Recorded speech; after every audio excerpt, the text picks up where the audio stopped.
जय हिंद दोस्तों, आपका स्वागत है आज के वीडियो में। हमने आधुनिक भारत की सीरीज़ स्टार्ट की है। मतलब आधुनिक भारत के जितने भी टॉपिक है वो सब टॉपिक इस वीडियो में वन बाय वन एक एक वीडियो बना के हम लोग कवर करेंगे।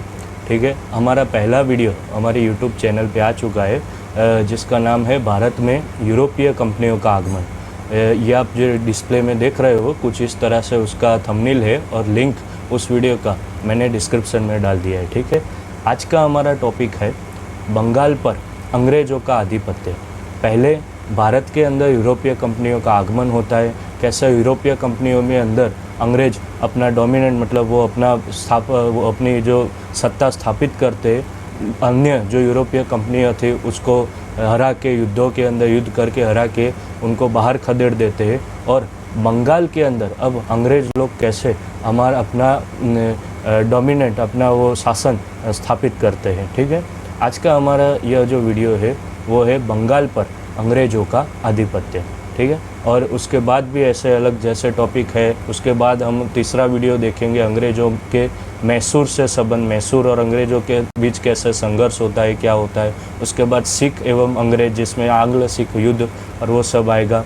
कंपनी के अधीन गवर्नर जनरल, ऐसे सब टॉपिक ये पहली सीरीज़ है जहाँ पे हम 7 वीडियो कंप्लीट करेंगे, 7 वीडियो बनाएंगे जहाँ पर 1857 की क्रांति तक, जो महान क्रांति 1857 की हुई थी वहाँ तक हम यह पहली सीरीज़ को चलाएंगे। उसके बाद दूसरी सीरीज़ और तीसरी सीरीज़, ऐसे 3 सीरीज़ के अंदर हम आधुनिक भारत के सब वीडियो डालेंगे और पूरा टॉपिक हम लोग कवर करेंगे। ठीक है, नेक्स्ट अब देखिए बंगाल पर अंग्रेज़ों का आधिपत्य। यह जो वीडियो बनाया यह एक ऐसा वीडियो है कि एक वीडियो आप देख लो और उसके बाद आपको कहीं और किसी सोर्स से पढ़ने की ज़रूरत नहीं है।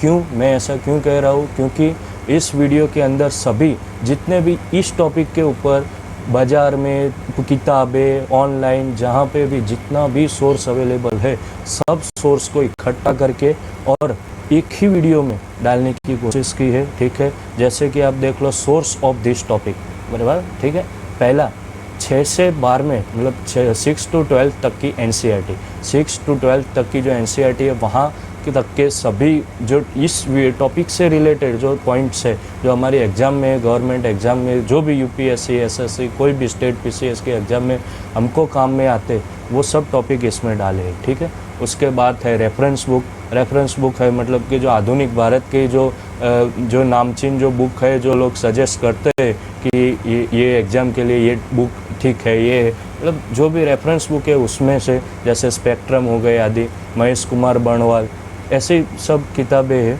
ठीक है, उसके बाद तीसरा है official website of relevant topic. इस टॉपिक से रिलेटेड जो वेबसाइट से जितना सोर्स ऑनलाइन मतलब ऑनलाइन जितना भी सोर्स हम लोग कलेक्ट कर सकते हैं उतना मैंने किया है। उसके बाद है विकिपीडिया। कुछ ऐसे शासक थे जिनके बारे में विकिपीडिया के अंदर भी माहिती उपलब्ध है तो वो भी मैंने इसके अंदर इस वीडियो में उसका भी सोर्स डाला है। ठीक है, उसके बाद है previous years question paper. Previous year मतलब जितनी भी अब तक की एग्ज़ाम है SSC की, NDA, CDS, UPSC की जो भी एग्ज़ामें हैं उस एग्ज़ाम में इस टॉपिक से रिलेटेड जितने क्वेश्चन आए उसका भी पॉइंट मैंने यह वीडियो में डाला है। कौन सा टॉपिक है? बंगाल पर अंग्रेज़ों का आधिपत्य। ठीक है, उसके बाद अदर सोर्स कुछ मैंने अपना भी इस टॉपिक से मतलब लॉजिकली मतलब ये सब टॉपिक से उनके जो पॉइंट्स है उसके ऊपर से लॉजिक के साथ मैंने अपना भी कुछ प्लस करने का ट्राई किया है। ठीक है, आगे बढ़ते हैं हम। देखिए बंगाल का इतिहास, और क्योंकि बंगाल के ऊपर अंग्रेज़ों का आधिपत्य होता है तो उसके पहले बंगाल कैसा था, बंगाल का इतिहास, उसके बारे में कुछ 2-3 पॉइंट्स हम लोग देख लेते हैं। पहला पॉइंट है मुग़ल शासन के अंतर्गत बंगाल सबसे समृद्ध और शक्तिशाली राज्य था। अंग्रेज़ों ने बंगाल को ही क्यों चुना? अंग्रेज़ों की जो पहली उनकी व्यापारिक कोठी या पहली उनकी एंट्री हुई थी वो सूरत या हम लोग कह सकते हैं कि मसूलीपट्टनम। तो इन लोगों ने बंगाल को ही क्यों चुना अपने बिजनेस को एक्सपेंड करने के लिए या अपने शासन को आगे बढ़ाने के लिए? क्यों? क्योंकि बंगाल उस समय का सबसे समृद्ध एक राज्य था जो हम कह सकते हैं। उसके बाद बंगाल का एक शासक हुआ अलीवर्दी खां, जो हम आगे देखेंगे। अलीवर्दी खां के शासन के समय बंगाल को भारत का स्वर्ग कहा जाने लगा। मतलब कि वो इतना समृद्धशाली, उतना शक्ति संपन्न एक राज्य था जिसको भारत के स्वर्ग की उपमा दी गई थी। ठीक है, बंगाल के अंतर्गत वर्तमान के मतलब उस समय का जो बंगाल जो राज्य था वो कितना बड़ा था, उसके अंदर वर्तमान के पश्चिम बंगाल, बांग्लादेश पूरा, उड़ीसा और बिहार राज्य आते थे। वर्तमान के जो बिहार है, उड़ीसा है, बांग्लादेश पूरा, बांग्लादेश जो कंट्री है और पश्चिम बंगाल का जो हमारा राज्य है वो पूरा एरिया उस समय के बंगाल राज्य के अंदर आता है। तो आप सोच सकते हो कि ये कितना बड़ा राज्य होगा। ठीक है, अभी हम आगे बढ़ते हैं। अभी देखते हैं कि बंगाल के अंग्रेज़ों के पहले जब अंग्रेज़ों के अंदर एंट्री होती है और अंग्रेज़ों के बंगाल के शासकों के साथ जो संघर्ष शुरू होता है, उससे पहले बंगाल के कौन कौन शासक थे और उनकी कुछ विशेषताएं जो हमको इस टॉपिक से रिलेटेड हमको देखने की ज़रूरी है। फर्स्ट था मुर्शिद कुली खां। इसको कहते हैं, ये स्थापक बंगाल के अंदर, ये बंगाल राज्य के अंदर उन्होंने स्थापना की थी राजधानी की। राजधानी का नाम दिया था मुर्शिदाबाद। उसने अपने ही नाम पे अपनी राजधानी का नाम दिया मुर्शिदाबाद। पहले बंगाल की राजधानी क्या थी? ढाका, जो कि वर्तमान में बांग्लादेश की राजधानी है। ठीक है, अभी मुर्शिद कुली खां आता है और राजधानी परिवर्तन करता है, ढाका से ले जाता है मुर्शिदाबाद, जो अपने नाम से बनाता है। उसके बाद एक शासक आता है सुजाउद्दीन। उसका उतना ज़रूरी नहीं, आप सिर्फ नाम याद रख लो कि सुजाउद्दीन उसका नाम था। उसके बाद आता है सरफराज खां। फोर्थ वन इज अलीवर्दी खां। ये अलीवर्दी खां बंगाल को शक्तिशाली और समृद्ध बनाया, जैसे हमने आगे देखा। अलीवर्दी खां उन्होंने बंगाल को बहुत ही शक्तिशाली और समृद्ध बनाने में उनका योगदान है। उसके बाद आता है उनका दामाद सिराज उद दौला। सिराज उद दौला के समय ही अंग्रेज़ों और बंगाल के नवाब का बहुत बड़ा संघर्ष, जिसको हम बोलते हैं सब फर्स्ट जो प्लासी की लड़ाई हुई थी, काल कोठरी की घटना, ये सब हम आगे देखते हैं। तो वो सब जो स्टार्ट हो गया था वो सिराज उद दौला के समय में स्टार्ट हो गया था। कैसे हम देखेंगे कि धोखाधड़ी करके उनके अपने ही लोग, जैसे कहते हैं कि घर का भेदी ही लंका ढाए, ऐसे ही सिराज उद दौला को ख़त्म कर दिया गया और बंगाल का आधिपत्य सौंप दिया गया अंग्रेज़ों को। ठीक है, छठा आता है मीर जाफ़र। अंग्रेज़ों की सहायता से, यह बंदा अंग्रेज़ों की सहायता से शासक बनता है और यह अंग्रेज़ों का रॉबर्ट क्लाइव का गधा, ऐसी भी उपमा इसको दी। अंग्रेज़ों का वो एक बंदा था, अंग्रेज़ों का ही बनाया कठपुतली शासक था और सिराज उद दौला का राज्य का, पूरे बंगाल राज्य का और यहाँ तक कि कह सकते हैं कि पूरे भारत देश का सबसे बड़ा गद्दार था, जिसका नाम था मीर जाफ़र। उसने अंग्रेज़ों का साथ दिया, सिवाय सिराज उद दौला के कुछ अपनी शासन के लालसा की वजह से, और अब पूरा शासन अंग्रेज़ों के हाथ में चला गया। वो हम आगे देखते हैं। उसके बाद आता है मीर कासिम। ये सब कठपुतली शासक थे। मीर जाफ़र आता है, मीर कासिम आता है, मगर ऐसा कहा जाता है कि मीर कासिम में कुछ काबिलियत थी, उन्होंने कुछ हद तक अंग्रेज़ों का विरोध किया और उसी के समय में बक्सर की लड़ाई लड़ी गई।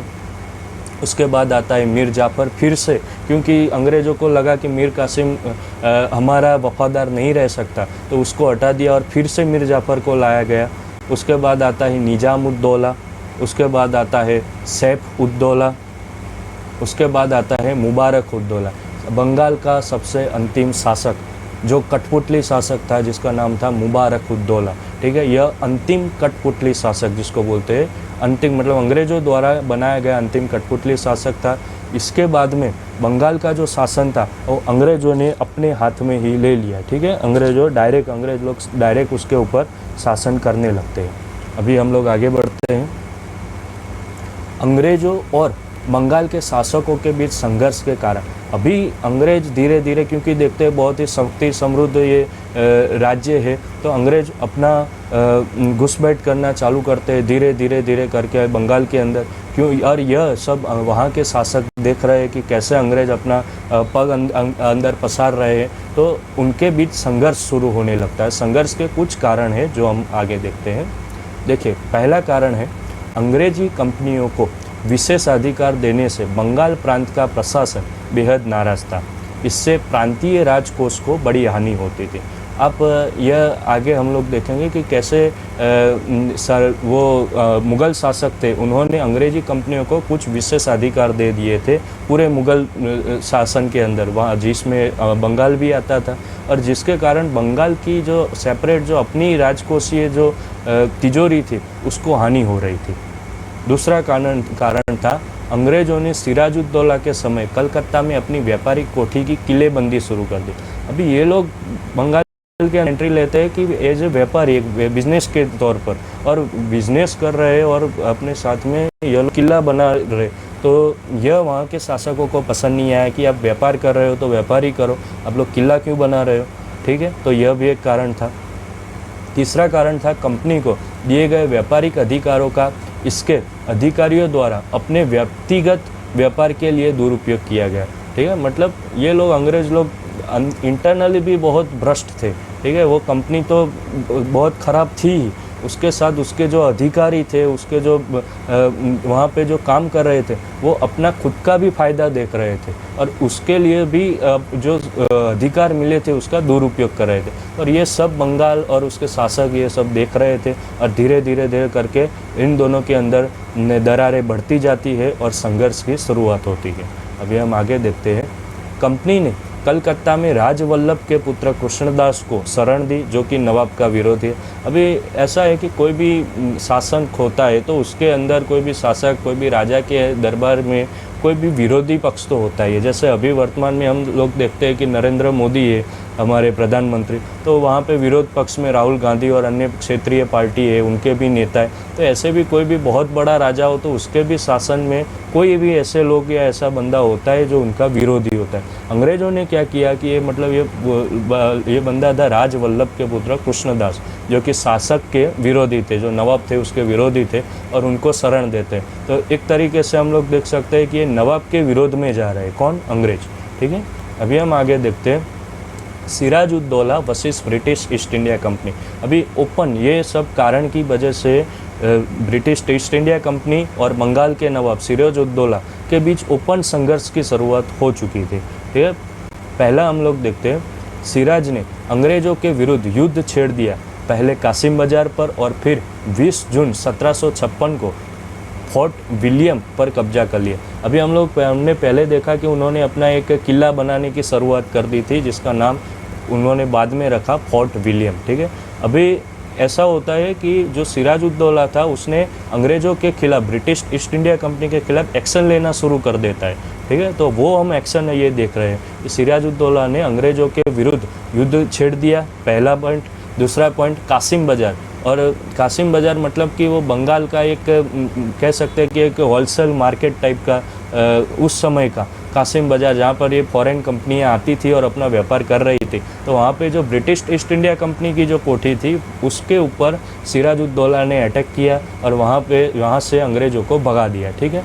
और इतने में ही वो नहीं रुका, उसने 20 जून 1756 को फोर्ट विलियम पर कब्जा कर लिया। जो अंग्रेज़ों ने अपनी किलेबंदी, अपनी कोठी की, व्यापारिक कोठी की किलेबंदी की और एक किला बनाया, फोर्ट बनाया जिसका नाम फोर्ट विलियम, उसके ऊपर भी कब्जा कर लिया। ये सब एक्शन अब ले रहे, देखो बंगाल के जो नवाब थे वो। अंग्रेज़ों ने फुल्टा द्वीप पर जाकर शरण ली। मैंने आगे कहा कैसे कासिम बाजार पर अटैक किया, फोर्ट विलियम पर कब्जा कर लिया। तो अंग्रेज़ों ने भाग के जहाँ वहाँ पे कुछ अंग्रेज जो थे उन्होंने जाके ये द्वीप, इसका नाम आपको याद रखना है, फुल्टा नाम का एक द्वीप था बंगाल के अंदर, जहाँ पे जाके अंग्रेज़ों ने शरण ली, ठीक है। इतने में भी सिराजुद्दौला नहीं रुकता है। अब उसका गुस्सा देखो अब, और वो कहते हैं कि एक ऐसा क्रूर राजा था कि काल कोठरी की त्रासदी। ये एक ऐसी घटना बनती है जिसमें देखते हैं 20 जून 1756 को काल कोठरी की त्रासदी, ये घटना बनती है। कभी ऐसा होता है कब? 20 जून 1756 को। क्या होता है? इस घटना के रचयिता हॉलवेल के अनुसार, ये मैं या सिराजुद्दौला की या हमारे इतिहास की कोई पुस्तक नहीं कह रही है कि ऐसी कोई घटना हुई थी। हॉलवेल नाम का एक अंग्रेज़ अधिकारी था और उसकी ये कही गई ये बात है कि सिराजुद्दौला ने 20 जून की रात में 146 अंग्रेजी लोगों को एक छोटी सी कोठरी में बंद कर दिया। एक काल कोठरी मतलब एक जेल के अंदर आप सोच सकते हो 146 लोगों को एक साथ ठूस दिया गया और रात को बंद कर दिया, लॉक कर दिया गया। ऐसा कहना है हॉलवेल का, मेरा नहीं, या ऐसी कोई भी प्राचीन कोई भी पुस्तक में कहीं पर भी ऐसा नहीं लिखा है कि ऐसी कोई काल कोठरी की घटना हुई थी। क्योंकि ये हॉलवेल ने कहा है और हमारे एनसीईआरटी और ये सब पुस्तक के अंदर है तो हम पढ़ रहे हैं, ठीक है। तो एक अंग्रेज़ अधिकारी था, उसने कहा कि ऐसे ये पॉइंट है कि काल कोठरी की त्रासदी हुई थी। अगले दिन सुबह जो 146 लोगों को अंदर ठूस दिया गया था उसमें से केवल 23 व्यक्ति जिंदा बचे, बाकी सब खत्म। ये हमारे बंदे नहीं थे, ये सब थे अंग्रेज, ईस्ट इंडिया कंपनी के बंदे थे। ठीक है, तो ओके, ख़त्म, क्या कर सकते हैं, हमें दुख है। ठीक है, तो 146 में से 23 व्यक्ति ही जिंदा बचे, और ऐसी कोई घटना घटी थी या नहीं हुआ था, ये सब ऑलवेल का एक अंग्रेज़ अधिकारी का कहना है। और ये आप देख सकते हैं कि एक पॉइंट है आगे की, और अंग्रेज़ों को एक्शन लेने के लिए कि देखो तुमने ये काम किया, इसलिए हम आपके विरुद्ध युद्ध छेड़ रहे हैं, हम आपके विरुद्ध एक्शन ले रहे हैं। तो ये उनको कोई भी आप किसी को अटैक करने के लिए कोई रीज़न चाहिए, तो ये सब रीज़न अंग्रेज़ों ने बताया कि ये रीज़न थे, इसलिए हमने आगे युद्ध किया। अभी आगे इस सब घटना के बाद अंग्रेज़ों और सिराजुद्दौला के बीच संधि होती है। संधि का नाम था अलीनगर की संधि, जो फोर्ट विलियम के अंदर फिर ये सब पोजीशन ये देखते हैं अंग्रेज़ की हमारी पोजीशन वीक है। अंग्रेज़ लोगों की एक बात देखने जैसे है कि उनको जब लगता है कि हमारी पोजीशन वीक है, हम यहाँ उनके ऊपर डोमिनेट नहीं हो सकते हैं, तो वो लोग संधि करके पीछे हट जाते हैं। तो वैसे ही एक संधि की थी अलीनगर की संधि। ठीक है, अब उसके पॉइंट, मतलब कोई भी संधि होती है तो संधि के कुछ पॉइंट होते हैं कि किस किस बात के ऊपर सहमति बनी है। तो पहला पॉइंट था, यह संधि प्लासी के युद्ध के पहले बंगाल के नवाब सिराजुद्दौला और ईस्ट इंडिया कंपनी के बीच 1757 को हुई थी। दूसरा, दोनों पक्षों ने भविष्य में शांति बने रखने का वादा किया। अंग्रेज़ों ने और सिराजुद्दौला ने आपस में ये समझौता किया कि आगे हम लोग युद्ध नहीं करेंगे, हम आपके काम में दखल अंदाजी नहीं करेंगे, आप हमारे काम में दखल अंदाजी मत करना, और हम लोग शांति से रहेंगे, ऐसी एक संधि होती है। अंग्रेज़ों को कलकत्ता में सिक्के डालने का अधिकार प्राप्त होगा। ये सब पॉइंट है उस समय जो संधि के तहत सिराजुद्दौला ने कबूल किए थे। अंग्रेज़ों को कलकत्ता में सिक्के डालने का अधिकार प्राप्त हो जाता है। अंग्रेजी सेना ने कलकत्ता पर फिर से अधिकार प्राप्त कर लिया। वो जो कलकत्ता फोर्ट विलियम का जो पार्ट था जो सिराजुद्दौला ने उससे उन लोगों से छीन लिया था, वो संधि के तहत वो अपनी सेना को वापस ले लेता है सिराजुद्दौला, और अंग्रेज़ों को वो फोर्ट विलियम और उनका जो इलाका था कलकत्ता वाला वो वापस दे देता है। ठीक है, अभी देखते हैं कि अंग्रेज़ अपना एरिया कवर कर लिया है, वो संधि के तहत शांति भी बना ली है। अभी वो लोग अंग्रेज लोग कैसे थे, वेट एंड वॉच की स्थिति में, कि कैसे राजा की या नवाब की स्थिति कमज़ोर हो और हम उसका फ़ायदा उठाएं। और उसी फ़ायदे के स्वरूप में एक युद्ध अंग्रेज़ों ने सिराजुद्दौला के विरुद्ध छेड़ दिया, जिसका नाम था प्लासी का युद्ध। जिसके अंदर प्लासी के युद्ध के अंदर 23 जून 1757 को इस युद्ध को अंग्रेज़ों के सेनापति रॉबर्ट क्लाइव और बंगाल के नवाब सिराजुद्दौला, मतलब बंगाल के नवाब के विरुद्ध ये युद्ध छेड़ दिया था। और उसके अंग्रेज़ों के अंदर वो सेनापति कौन था जिसने नवाब के विरुद्ध ये युद्ध लड़ा, तो उसका नाम था रॉबर्ट क्लाइव। 23 जून 1757 युद्ध की डेट है। दो सामने जो कॉम्पिटिटर है, एक है सिराजुद्दौला और एक है रॉबर्ट क्लाइव। अभी दोनों की स्ट्रेंथ कैसी थी, क्या थे, तो अंग्रेज़ लोग थे 3200। ये आंकड़ा आप देखो, अंग्रेज की जो सेना थी वो 3200 की सेना, बंगाल के नवाब के पास 50,000 की सेना, 50,000 वर्सेस 3200, और अंग्रेज जीत जाते हैं, बंगाल का नवाब हार जाता है। ये एक बहुत बड़ा फैक्टर है विश्वास और धोखाधड़ी का। ये हम लोग आगे देखते हैं कि कैसे सिराजुद्दौला के साथ धोखाधड़ी हुई, उसकी बहुत सारी सेना अंग्रेज़ों के पक्ष में चली गई। ठीक है, और कैसे छेतरपिंडी या धोखाधड़ी के वो एक कहावत है, घर का भेदी लंका ढाए। तो ऐसी पोजीशन, और ये पोजीशन कितनी ख़राब होती है। आप देखो कि अंग्रेज़ों के 3200 के कुछ सेना और 50,000 की सेना हार जाती है अंग्रेज़ों के सामने। ठीक है, हार का कारण अंग्रेज़ों का षड्यंत्र और अपनों की गद्दारी। मतलब अब जो सिराजुद्दौला के अपने जो बंदे थे उन्होंने गद्दारी की। प्लासी की लड़ाई, ये गद्दार, ये कौन था ये गद्दार, वो हम आगे देखते हैं कि लेकिन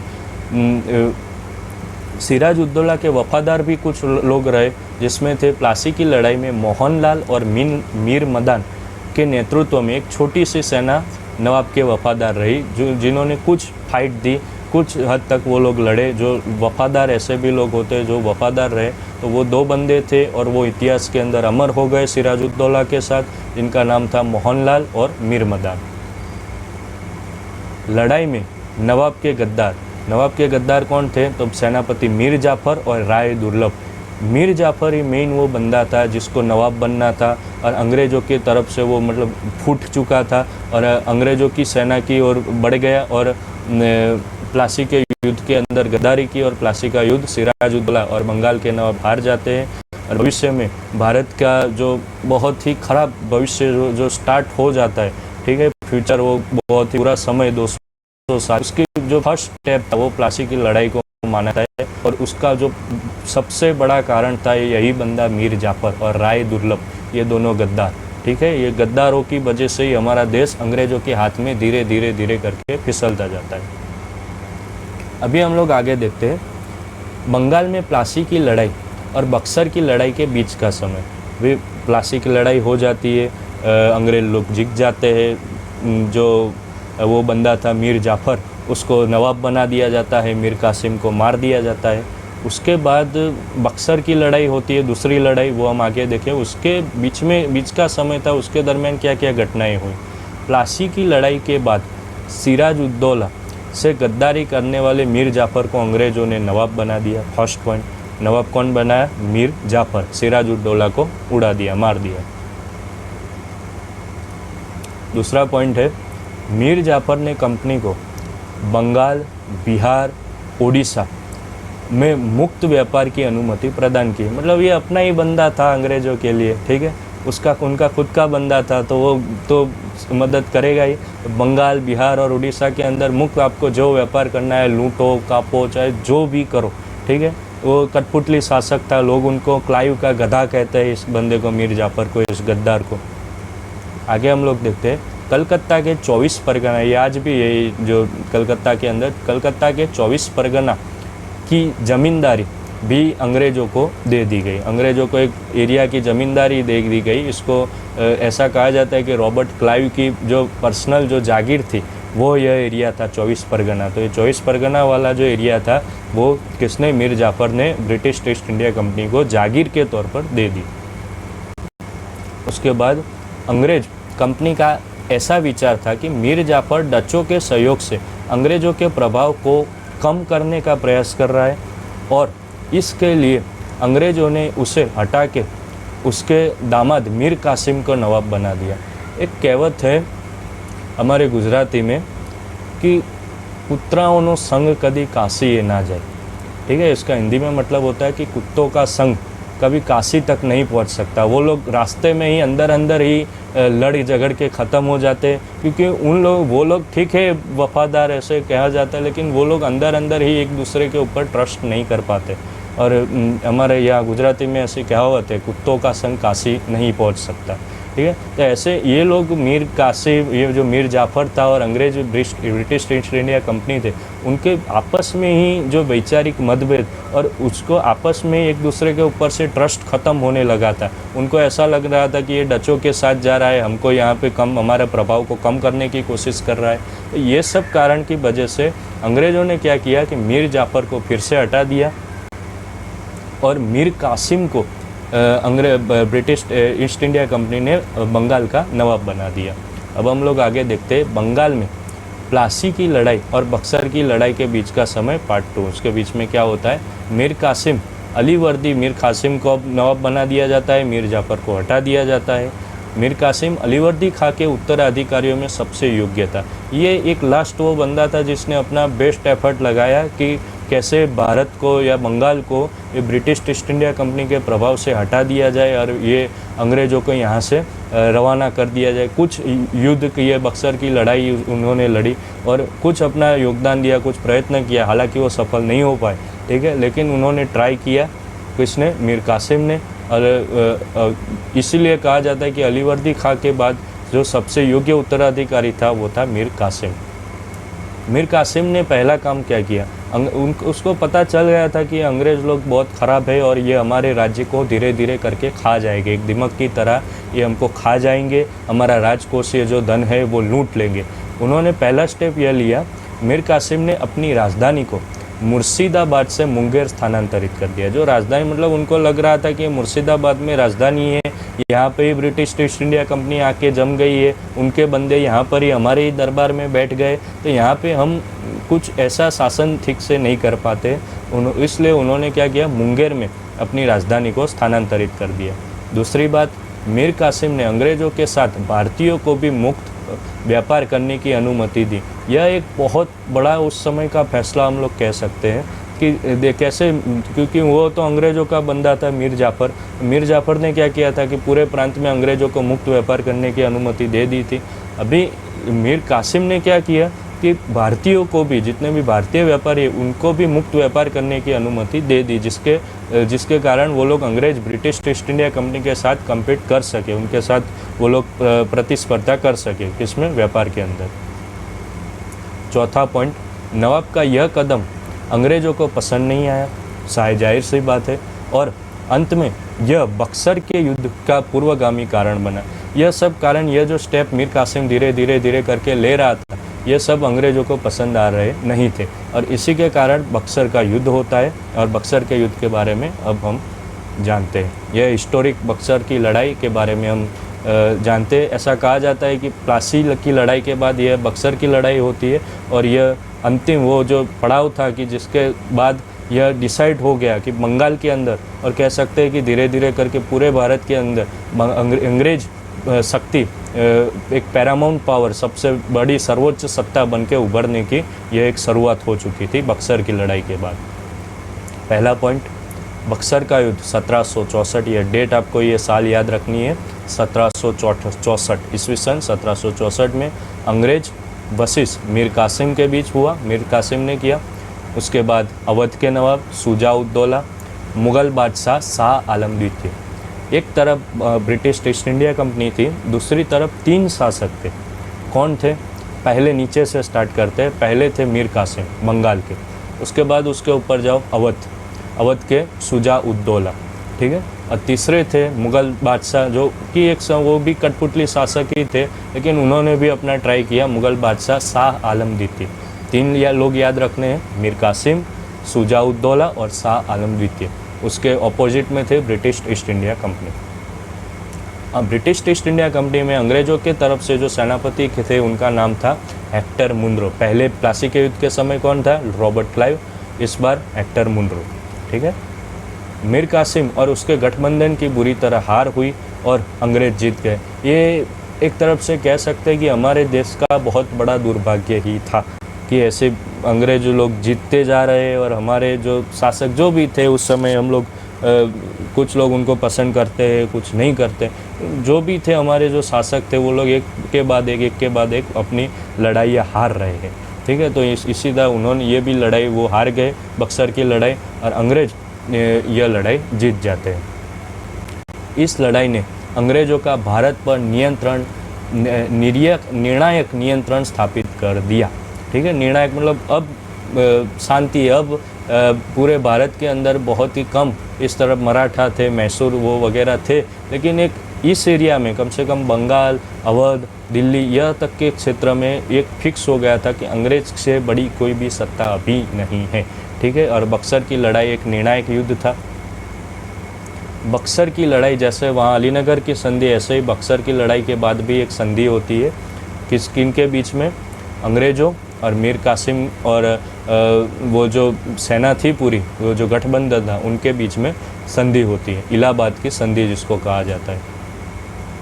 फर्स्ट पॉइंट है, अंग्रेज़ों की ओर से अब फिर से रॉबर्ट क्लाइव को बुलाया जाता है। रॉबर्ट क्लाइव को 1765 में, 1764 में युद्ध होता है, 1765 में फिर से रॉबर्ट क्लाइव को बुलाया जाता है। 2 संधियाँ एक के बाद एक रॉबर्ट क्लाइव आके करता है।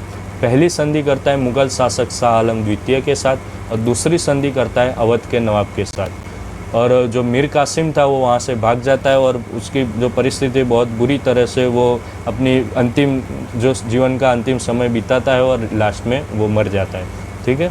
2 शासक हैं, मुग़ल शासक शाह आलम द्वितीय पहली संधि करता है इलाहाबाद की दूसरी संधि अवध के नवाब शाह के साथ होती है, ठीक है। अभी हम लोग एक के बाद एक देखते हैं।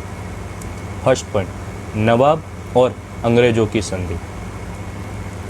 इलाहाबाद और कारा शाह आलम को देना, मतलब कि जो नवाब के हक में, नवाब के अंडर में जो ज़मीन, जो एरिया है, फर्स्ट है इलाहाबाद और दूसरा है कारा, यह 2 एरिया शाह आलम को दे देना है। कंपनी को 50 लाख रुपये का हर्जाना देना है। शुजा-उद-दौला से नवाब से मांगा जाता है कंपनी को कि आपको 50,000 रुपया की हर्जाना देना है युद्ध क्षति के तौर पर। जैसे ही अंग्रेज़ लोग जीत जाते हैं और ये जब नवाब की और ये सब सेना हार जाती तो जुर्माने के तौर पर 50 लाख रुपया मांगा जाता है। दूसरा, ज़रूरत के समय कंपनी को सैन्य सहायता देना। ये कोई भी संधि होती है, जो डोमिनेंट पावर होता है वो सामने वाली जो शक्ति है उनको अपने अंडर में रखने के लिए ऐसा ये एक रीज़न तो रखते ही है कि ज़रूरत के समय कंपनी को सहायता देना, हमको आपको मदद करनी पड़ेगी जब हम किसी और के साथ युद्ध कर रहे होंगे तब। दूसरा पॉइंट, शाह आलम द्वितीय और अंग्रेज़ों के बीच अब क्या संधि होती है। पहली वो जो थी वो नवाब और अंग्रेज़ों के बीच थी, अवध के नवाब और अंग्रेज़ों के बीच। अब दिल्ली के शाह आलम द्वितीय मुग़ल शासक और अंग्रेज़ों के बीच संधि होती है। फर्स्ट पॉइंट, शाह आलम द्वितीय कंपनी के अधिकार में आ गया, पहला पॉइंट। दूसरा है, बादशाह द्वारा कंपनी को बंगाल, बिहार और उड़ीसा की दीवानी प्राप्त कर दी गई। अभी ये बंगाल का एरिया था, एक अकेला बंगाल नहीं रहा, बंगाल के साथ बिहार और उड़ीसा की दीवानी भी प्राप्त कर ली गई। एक पॉइंट आप लोग देखो, अंग्रेज़ लोग जीत गए, अब अंग्रेज़ों का ही शासन है, अंग्रेज़ जैसा कहेंगे वैसा ही शासन होगा, फिर भी वो लोग दीवानी प्राप्त कर रहे हैं कि इनसे मुग़ल शासक शाह आलम द्वितीय से। ऐसा क्यों? वो चाहे तो खुद से भी दीवानी ले सकते हैं, लेकिन वो लोग ज़बरदस्ती अधिकार खुद से प्राप्त कर रहे हमारे मुग़ल शासक जो थे उस समय के शाह आलम द्वितीय के पास से।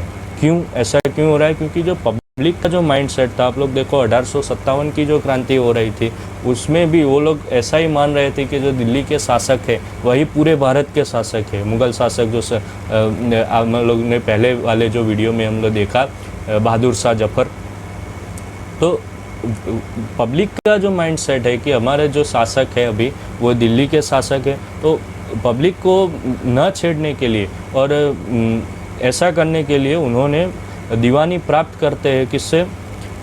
मुग़ल शासक शाह आलम द्वितीय से।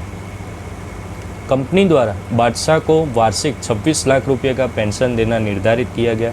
बादशाह से अपने पूरे हक छीन लिए गए, अभी तुम बादशाह नहीं हो, कोच नहीं हो, ठीक है, तुम अभी आराम करो और हम आपको वार्षिक 26 लाख रुपया पेंशन दे देंगे, उसको आप उसमें आपका गुजरान जो जीवन व्यापन है वो आप चलाओ, ठीक है, आपके सभी अधिकार हम लोग छीन दे रहे हैं। आगे संधि के कुछ अन्य तथ्य। फर्स्ट पॉइंट, मीर कासिम बंगाल का अपदस्थ नवाब ने अपना शेष जीवन अत्यधिक पीड़ा में व्यतीत किया। मीर कासिम वो युद्ध के बाद भाग जाता है और बहुत बुरी तरह से उसका लाइफ आगे बर्बाद हो जाती है और वो मर जाता है। दूसरा पॉइंट, क्लाइव अवध का उपयोग एक बफर स्टेट के रूप में करना चाहता था जिससे कंपनी को मराठों से सीधा संघर्ष से सुरक्षा मिल सके। अंग्रेजों ने प्लासी 1757 और बक्सर 1765 दोनों युद्धों में जीतकर बंगाल में अपनी राजनीतिक श्रेष्ठता स्थापित की। अंग्रेजों ने 2 युद्ध जीते, फर्स्ट प्लासी 1757, दूसरा बक्सर 1765। अब ये दूसरा पॉइंट हम लोग देखते हैं, एक बफर स्टेट क्या होता है? 2 पावरफुल डोमिनेंट पावर के बीच का एक ऐसा स्टेट जो कि दोनों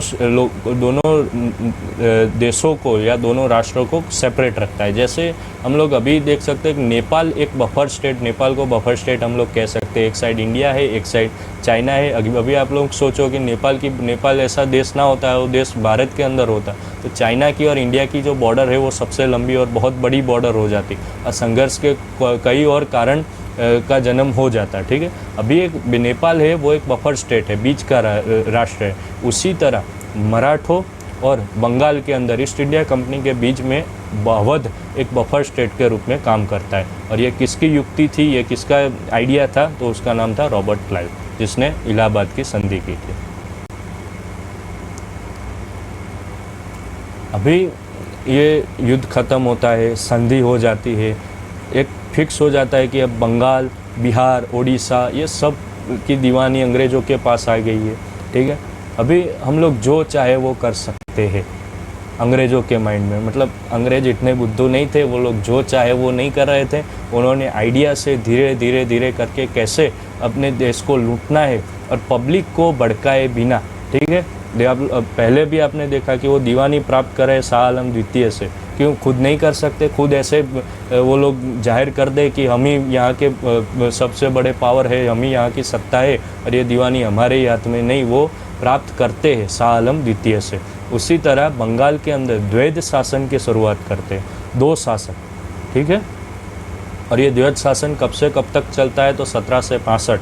देखिए 1764 में इलाहाबाद की संधि, उसके बाद 1765 के अंदर 1764 के अंदर बक्सर का युद्ध, 1765 में इलाहाबाद की संधि, और इलाहाबाद की संधि के तुरंत बाद 1765 से लेकर 1772 तक, टूंक में टोटल 7 साल।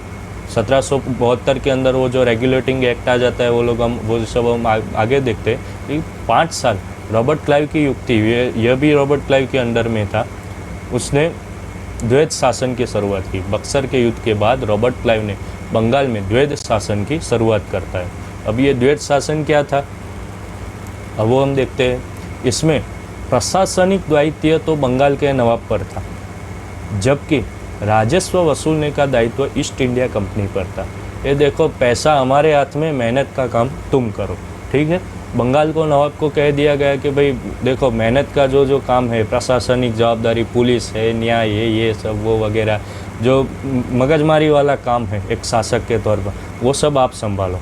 और जो पैसा लेना है, कलेक्ट करना है, पैसा रेवेन्यू कलेक्ट करना है, ठीक है, टैक्स वसूलना है, वो सब हम करेंगे और उसमें से थोड़ा हिस्सा आपको दे देंगे, उसमें से आप लोग अपनी प्रशासनिक दायित्व है वो निभाना। तीसरा पॉइंट, रॉबर्ट क्लाइव ने दीवानी का भार बंगाल में मोहम्मद रजा खान और बिहार में राजा सिताब राय पर सौंपा। भी उसने क्या किया, 2 पार्ट कर दिए बंगाल के, बंगाल और बिहार। बंगाल के अंदर अपना एक बंदा छोड़ दिया मोहम्मद रजा खान, और बिहार के अंदर अपना एक बंदा रखा राजा सिताब राय। ये 2 बंदे, मोहम्मद रजा खान और राजा सिताब राय, उसको नियुक्त किया किसने? रॉबर्ट क्लाइव ने। उनको कहा कि आप लोग यहाँ की दीवानी संभालो, मतलब प्रशासनिक व्यवस्था संभालो, ठीक है। आगे देखते हैं। अभी ये द्वैध शासन का अंत कब आता है? 1772 के अंदर, 1772 के अंदर रेगुलेटिंग एक्ट आता है। ब्रिटिश जो गवर्नमेंट थी, उसने ईस्ट इंडिया कंपनी के ऊपर रोक लगाने, उनकी जो ताकत, जो शक्ति बढ़ रही थी, उसको रेगुलेट करने के लिए, उसके ऊपर लिमिट, उसके ऊपर कंट्रोल लगाने के लिए 1772 के अंदर एक रेगुलेटिंग एक्ट पारित किया। उसके तहत उन्होंने कहा कि बंगाल के अंदर आप अपना द्वैध शासन जो है वो समाप्त कर दो और पूरा शासन कंपनी के अंडर में आप आपके खुद के अंदर में ले लो, ठीक है। तो यहाँ पर यह वीडियो समाप्त होता है। आपको कैसा लगा कमेंट के अंदर ज़रूर लिखना, चैनल को सब्सक्राइब करना, ठीक है। और ऐसे ही आगे हम लोग वीडियो लाते रहेंगे और आगे हमारी पढ़ाई चलती रहेंगी, ठीक है। जय हिंद। मेरा नाम है राहुल ठाकर और आप देख रहे थे मेरा ये YouTube चैनल। जय हिंद।